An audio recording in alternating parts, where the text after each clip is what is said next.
Get ready, adventurer. Hollow Knight Silksong, the long-awaited sequel to Team Cherry's legendary Metroidvania, has landed like a hurricane of silk and stings in the gaming world. If the first Hollow Knight left you speechless, this new installment promises to take you to an even more vast, beautiful, and, yes, devilishly difficult realm. But is everything as brilliant as Pharloom Citadel, or are there some cracks in this silken cocoon?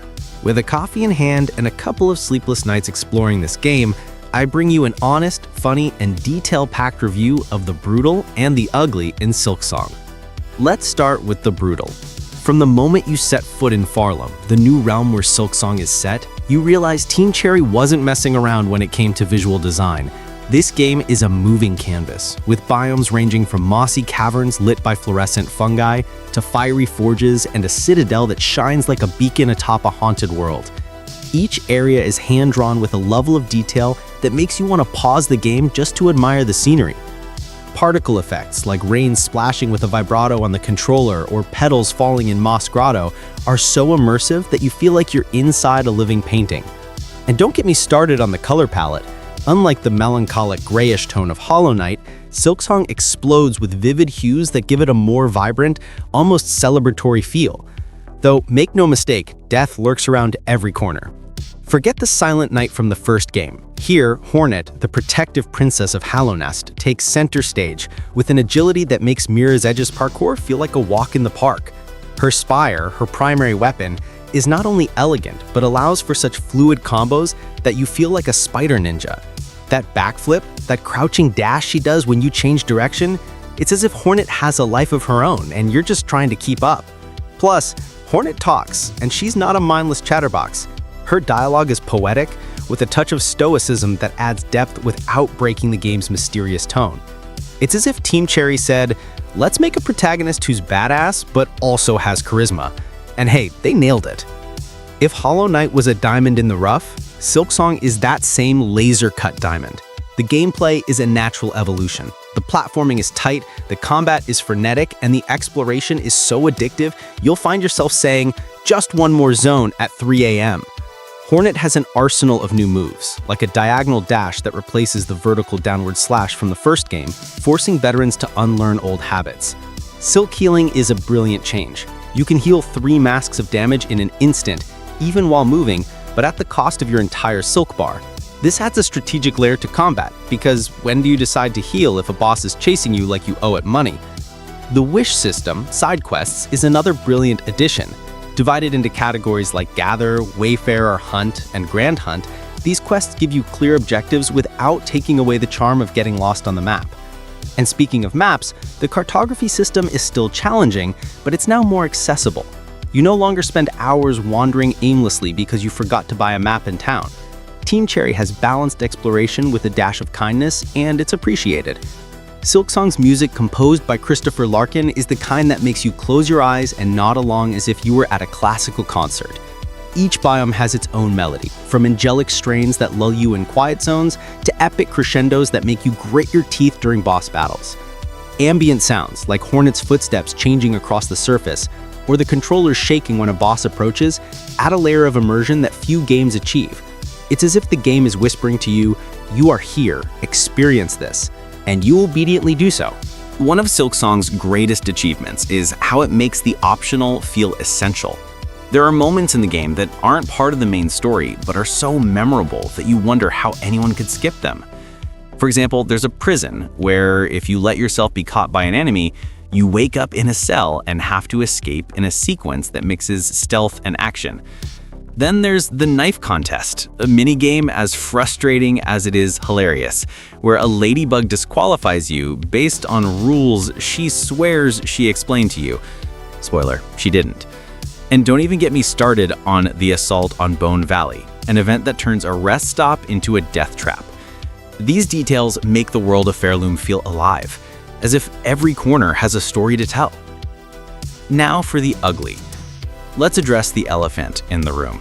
Silksong is difficult. No, not difficult as in, oh, this takes practice. Difficult as in, why do you hate me, Team Cherry? The difficulty curve is steeper than the first games, and while Hollow Knight veterans might be prepared, newcomers might feel like they've been thrown into a blender. Normal enemies can take 2 or 3 health masks off your shoulders in a single hit, and bosses are a choreography of attacks that require superhero reflexes.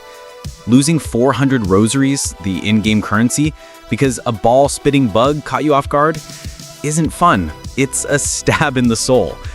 While there are ways to mitigate this, such as saving rosaries on a thread so you don't lose them when you die, the feeling of constant punishment can wear some players down. And don't get me wrong, difficulty is part of the charm of Metroidvanias and Souls-likes, but Silksong sometimes feels like it's trying to prove a point. There are times when frustration outweighs satisfaction, especially when you're repeatedly killed in a platforming section that feels like it was designed by a sadist. Team Cherry could benefit from an adjustable difficulty mode in future updates, something that maintains the challenge but doesn't scare away less masochistic players. Here's a confession. Silksong doesn't reinvent the wheel. Yes, it has new mechanics, a larger world, and a more charismatic protagonist. But at its core, it's Hollow Knight with a facelift. This isn't necessarily a bad thing. After all, the original is a classic. But after 6 years of waiting, some of us were hoping for a bolder leap. New mechanics like the tool system you can craft with shell fragments are interesting, but not revolutionary. And while Pharloom's world is visually distinct, the exploration and progression structure is very similar to Hollow Knight's. For some, this will be more of the same in the best sense. For others, it might feel like glorified DLC. Silksong's narrative is a middle ground between the cryptic ambiguity of the first game and a more straightforward story. Hornet has a clear objective: reach Pharloom Citadel to discover why she was kidnapped. NPC dialogue is more explicit, which removes some of the mystery that made Hollow Knight so special.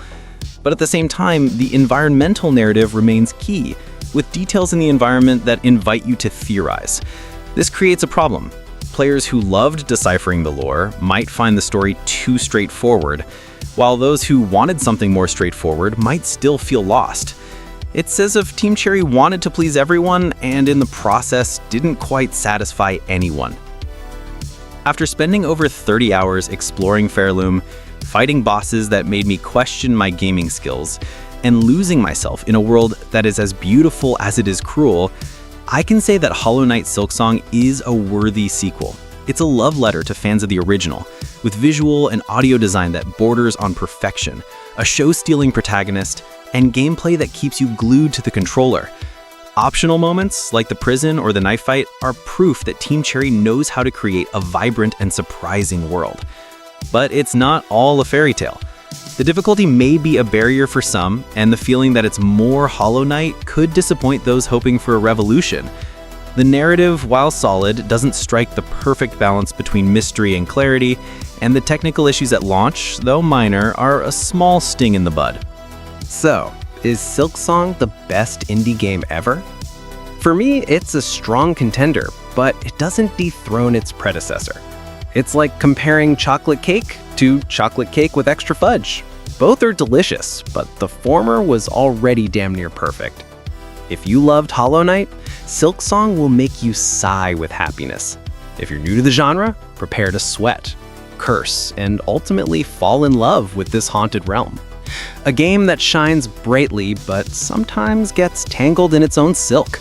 Now, if you'll excuse me, I have a boss in Bone Valley that keeps taunting me. See you in Pharloom.